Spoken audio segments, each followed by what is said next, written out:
जय परमेश्वर देवता लोगों, जय परमेश्वर।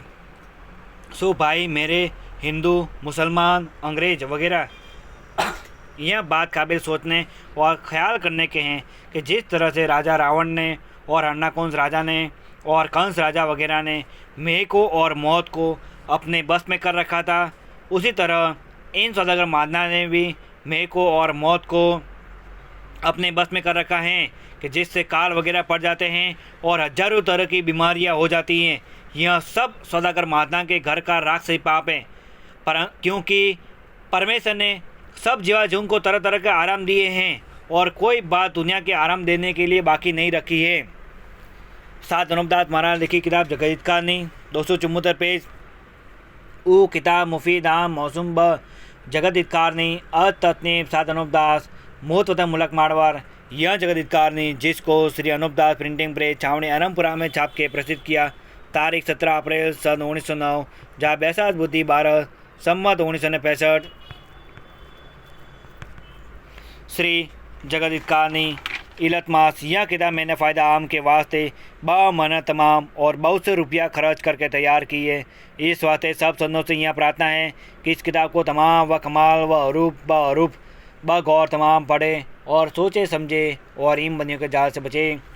परमात्मा नाम हजार हजार शुक्र उस ज्योति स्वरूप निरंजन निराकार का है कि जिसने ज़मीन व आसमान को बनाया और तमाम सृष्टि को पैदा किया। Page number 10।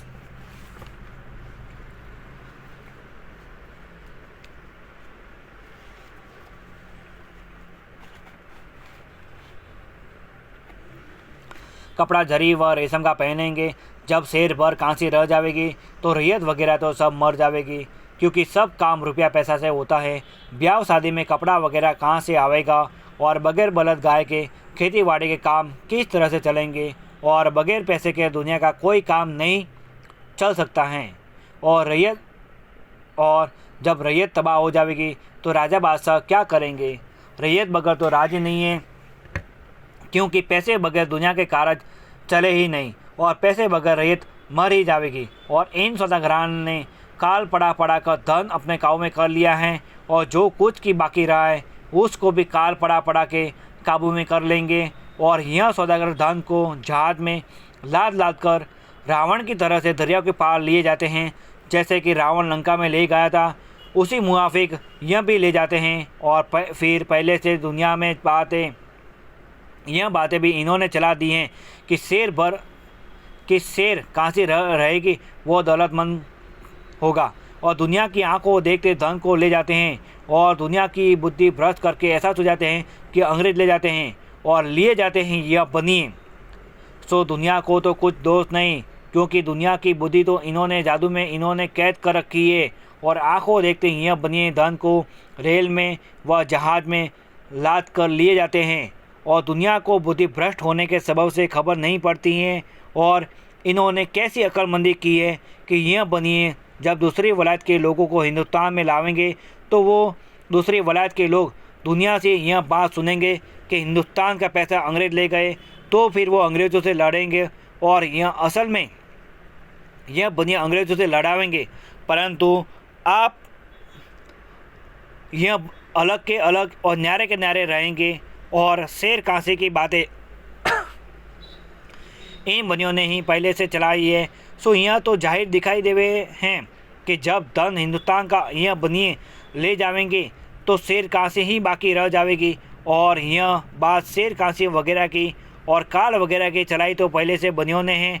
और साधु फ़कीरों का नाम लगा कर लिख दिए हैं कि फ़लाने साधु फ़कीर पहले से लिख गए हैं कि ऐसा ऐसा बुरा ज़माना दुनिया में आवेगा।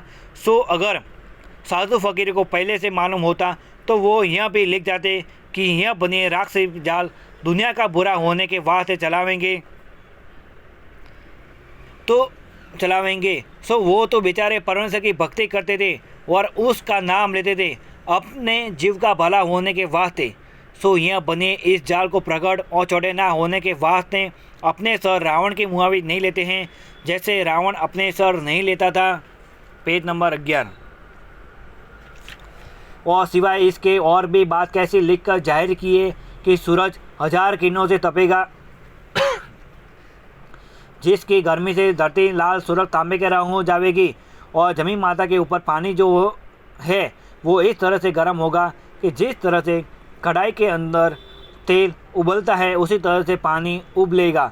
सो देखो भाई, उस वक्त में इन राजा बादशाहों का क्या हाल होगा।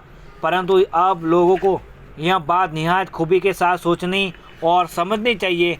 और यह जो आग में इन सौदागर महादान ने किताबों के अंदर लिख कर जाहिर किए कि यह कुल सौदागर महादान की जालसाजियाँ हैं, क्योंकि सूरज 1000 किरणों से नहीं तपेगा।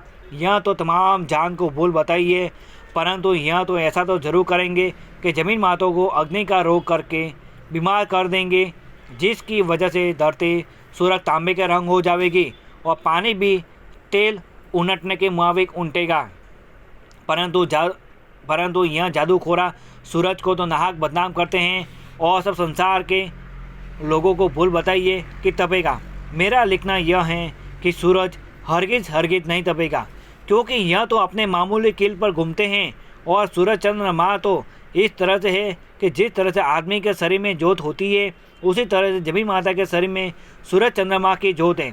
परंतु इन सौदागर महादान के इंतजार के पाप से कुल जहान के लोगों की अकल ऐसी ख़राब कर दी है कि जिससे सब लोगों को ऐसा ही मालूम होता है कि यह राक्षस वे की किताबें अगले सदी लोगों की लिखी हुई है कि जिससे उनको काम में लाते हैं। परंतु उनको यह बिल्कुल मालूम नहीं है कि जितनी किताबें राक्षस वेद की हैं वो कुल सौदागर महादान की हैं और इनकी चलाई हुई हैं।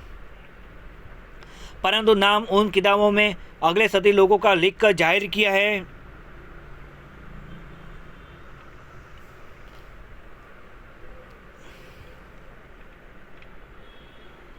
कि जिससे तमाम लोग उन किताबों को पढ़ते हैं और उन्हीं के ऊपर चलते हैं।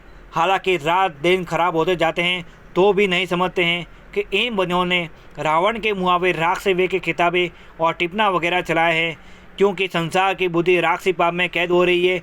इससे नहीं समझा जाता है, क्योंकि जब रावण वगैरह ने पाप चलाया था तो देवता स्वरूपी जो लोग थे उनको भी नहीं मालूम होता था। जब शनिचर ने वाकिफ किया, जब संसार वाकिफ हुआ, इससे मैं हाथ जोड़कर अर्ज करता हूँ कि कुल जहान के राजा बादशाह और रैयत एक दिल होकर इन बनियों के राक्षसी पाप को छुड़ाओगे जब तुम्हारे बाल बच्चे बचेंगे। नहीं तो यह सौदागर महादान इस परमेश्वर की रचना को घात करके धन अपने काबू में कर लेंगे। जय परमेश्वर देवता लोगों। सात अनुपदास महाराज लिखी किताब जगत कहानी।